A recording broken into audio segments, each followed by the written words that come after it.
Ever find yourself wondering what dinner looked like for our great, well, you get the picture, ancestors way back in the Stone Age? Ha, yeah, way, way back. Today, we're doing a deep dive into the Paleolithic diet. You might also know it as the Paleo Diet, maybe the Caveman Diet, or Stone Age Diet. Lots of names. Fundamentally, it's a modern way of eating, really. It encourages choosing foods that, well, proponents believe were available to humans during the Paleolithic era. Which was a huge period, right? Like Uh, 2.6 million years ago up to around 10,000 years ago? exactly, a massive stretch of time. Yeah. And the idea is to eat like people did back then. Okay. And to really get our heads around this, we've dug into the Wikipedia page on a Paleolithic diet. It's pretty comprehensive. Yeah, it covers a lot of ground, the history, the foods, what's in, what's out, the health claims people make for it. What science actually says, how popular it's become, it's all in there. So our goal today is to kind of sift through all that, like an archaeological dig, but, for information. Right. We want to give you a clear picture of what the paleo diet actually is, the arguments for and against it, and, crucially, what the science really tells us. What does the evidence say? That's the key question. Okay, so let's start right there. When someone says paleo diet, what foods are we actually talking about? What's on the menu? Generally, it emphasizes vegetables, fruits, nuts, roots, meat, including organ meats often. Organ meats, interesting. Yeah, definitely part of the picture for many proponents. Eggs sometimes get included too. And what's definitely off the menu? What gets the prehistoric thumbs down? The big exclusions are dairy products, grains, any kind of grain sugar, legumes like beans and lentils, processed oils, salt, alcohol, even coffee. Wow, okay. That cuts out quite a lot of typical modern staples. It sounds very much like a back-to-basics approach, really focusing on whole, unprocessed foods. That's a really key element, yeah. Avoiding modern food processing is central to the whole idea. Prioritizing what are seen as more quote-unquote natural food sources. Makes sense. Thinking about a time before factories and, well, supermarkets. Yeah. Now, this whole idea of eating like our ancestors, it didn't just pop up recently, did it?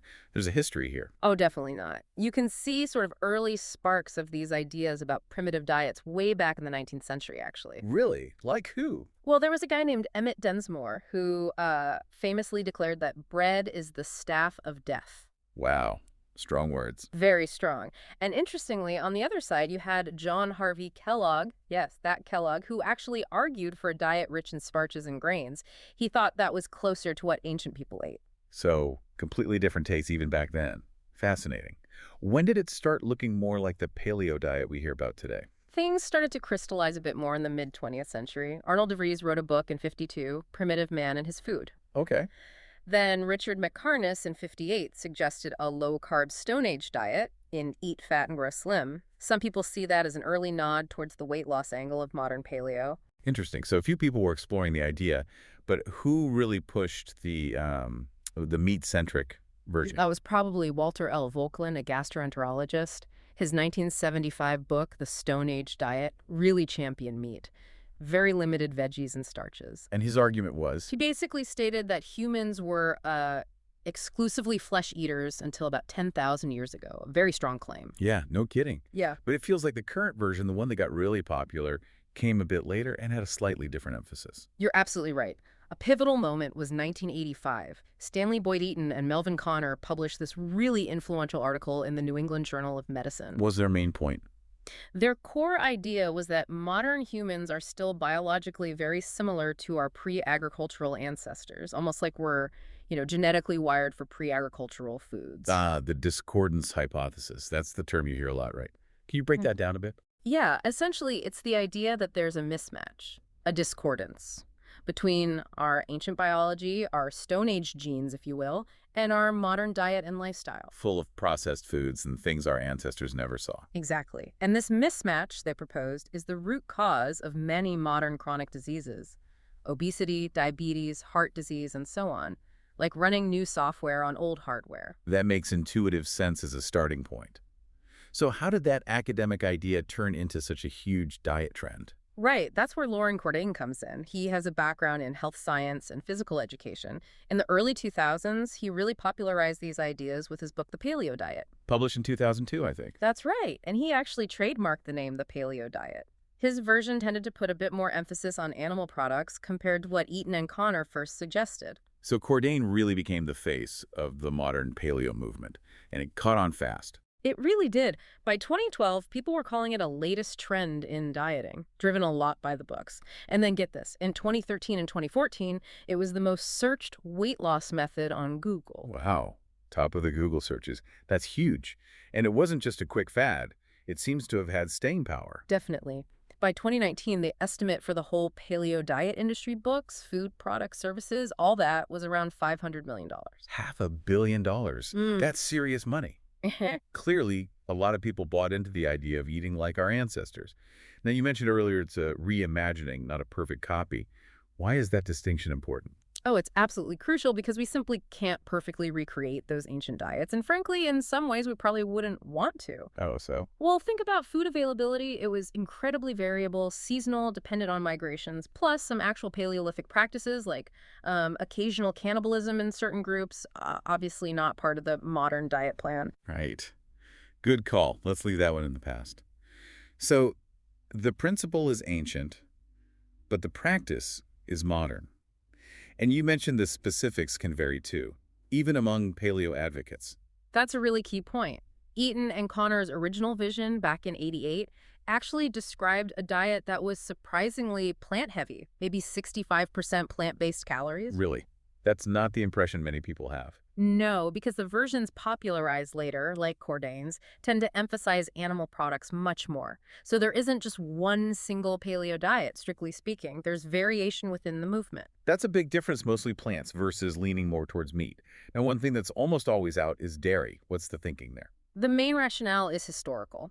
Animal domestication, and therefore milking animals for food, didn't really happen on a wide scale until after the Paleolithic, with agriculture.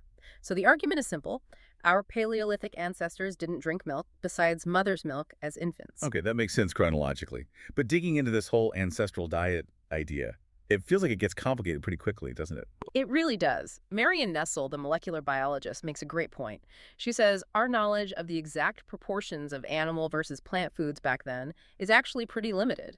It's often based on, circumstantial evidence, and there's a lot of debate. So we can't just point to one specific menu and say that's it. Exactly. She argues we just don't have enough solid data to definitively say this is the single optimal diet from that era determined by our genes. It's more like a rough sketch based on limited clues, not a blueprint. And Nestle also suggests the evidence might even point towards plant-based diets being pretty healthy back then. Yeah, she suggests that the available evidence could support the idea that diets largely based on plants promoted health and longevity, especially when people were active and food wasn't scarce. The idea of paleo as a very specific set of rules is really just a hypothesis. And what about the data used by proponents like Cordain? Has that been looked at critically? Yes, it has. For instance, the data for his main book relied heavily on studies of only 6 contemporary hunter-gatherer groups. And critics point out many of these groups live in pretty marginal environments. Like where? Places where food options might be limited or very specific. Like the Kung in Africa, where one study only looked at their diet for a month, or the Inuit in the Arctic, who have a very unique high-fat diet adapted to the cold. So relying on those groups might give a skewed picture of what all Paleolithic people ate everywhere. That's the criticism, yeah. It's a bit like trying to understand global cuisine by only looking at Arctic or desert diets. And another huge point is that the foods themselves have changed dramatically. What do you mean, like, our broccoli isn't Stone Age broccoli? Not even close. Broccoli, cabbage, kale, they're all modern cultivars bred from a single wild plant, Brassica oleracea. They didn't exist like this back then. Or think about wild almonds, they contain cyanide. We've bred that out of the ones we eat. Wow, okay. Cyanide almonds. Another thing to leave in the past. That really shows how different the ingredients are, even if we tried to eat the same things. Precisely. And look at modern hunter-gatherers. Their diets vary enormously. You've got groups like the Gui in Africa getting maybe 25% of calories from animals, while the Alaskan Nunamiut might get up to 99%. So massive variation. Huge. And these groups often have specific genetic adaptations to their particular diets, which really undermines the idea of one single ideal ancestral diet for everyone today. Plus activity levels, right? Hunter-gatherers were likely way more active than most of us. Absolutely crucial point. Their high activity levels probably protect them significantly from things like heart disease and diabetes. You can't just adopt the food list without the lifestyle and expect the same results, especially in a mostly sedentary modern world. So simply eating paleo foods might not cut it. Was there a review that looked into this? Yes, a 2018 review concluded that the paleo diet's recommendations were based on questionable research and were difficult to reconcile with detailed studies of actual hunter-gatherer diets. Pretty strong words. Yeah, that sounds like a significant critique. And what about the idea that our ancestors didn't eat starches or grains? Is that holding up? That's being questioned too. Some researchers propose that cooked starches might have been really important for fueling our growing brains during evolution. How would that work? Well, there's evidence related to the amylase gene, the enzyme that helps digest starch. Humans have variable numbers of copies of this gene, suggesting that being able to efficiently digest starches could have been an evolutionary advantage. So maybe the completely starch-free, grain-free picture isn't quite accurate either. Okay, let's pivot to the health effects. Proponents claim some big benefits. What's the evidence actually show? Well, first off, it's important to note that the quality of the research specifically on the paleo diet is often described as, let's say, poor to moderate methodologically. Not ideal. Not ideal. And some of the really big claims, like reversing diabetes or curing autoimmune diseases, those are generally seen as exaggerated and aren't well supported by strong evidence. There's been a lot of debate around those claims. Okay, so temper the expectations on the miracle cures. But are there any positive aspects generally agreed upon? Yes, definitely. Following a paleo pattern usually means cutting way down on processed foods, added sugars, and excess salt. And those changes align well with mainstream dietary advice and are generally good for most people's health. So the whole food focus is a plus. Absolutely. And in that sense, it shares similarities with other healthy patterns like the Mediterranean diet, which do have strong evidence behind them for long-term health compared to a standard Western diet. So emphasizing whole foods is likely beneficial regardless of the paleo label itself. Right, but what about downsides, potential risks? There are potential nutritional gaps. Cutting out dairy entirely can make getting enough calcium and vitamin D tricky, which is important for bone health. Good point. Some people also report side effects, especially when starting things like weakness, diarrhea, headaches. And if the diet encourages eating a lot more fish, there could be a higher risk of mercury or other toxin exposure. Okay, things to be aware of. What about weight loss? That seems to be a huge driver for people trying it. There is some evidence it can lead to weight loss, particularly short-term. This is likely because the foods emphasized protein, fiber from veggies, and fruits tend to be more satiating, making you feel fuller. So you might just naturally eat fewer calories. Exactly. It can lead to a calorie deficit. Some studies show initial improvements in weight and body fat, but whether those benefits stick around long-term isn't always clear. Like any diet causing a calorie deficit, it can work for weight loss, initially at least. Makes sense. But what about the bigger claims preventing heart disease, metabolic syndrome? Currently, there isn't strong, consistent evidence to say the paleo diet significantly reduces the risk of cardiovascular disease or metabolic syndrome compared to other healthy diets. Same goes for treating inflammatory bowel disease. The evidence just isn't robust. And the meat focus. Any concerns there? Yeah, that's a point worth noting. Similar to discussions around the Atkins diet, if a paleo approach involves eating large amounts of red meat, especially fattier cuts, that could potentially increase cardiovascular risk for some people based on broader dietary research. Okay. So the major disease prevention claims seem a bit shaky, scientifically speaking. Let's dive to the why again. What's the core logic proponents use? The central argument, as we touched on, is that our genes haven't really changed much in the last 10,000 years since before agriculture.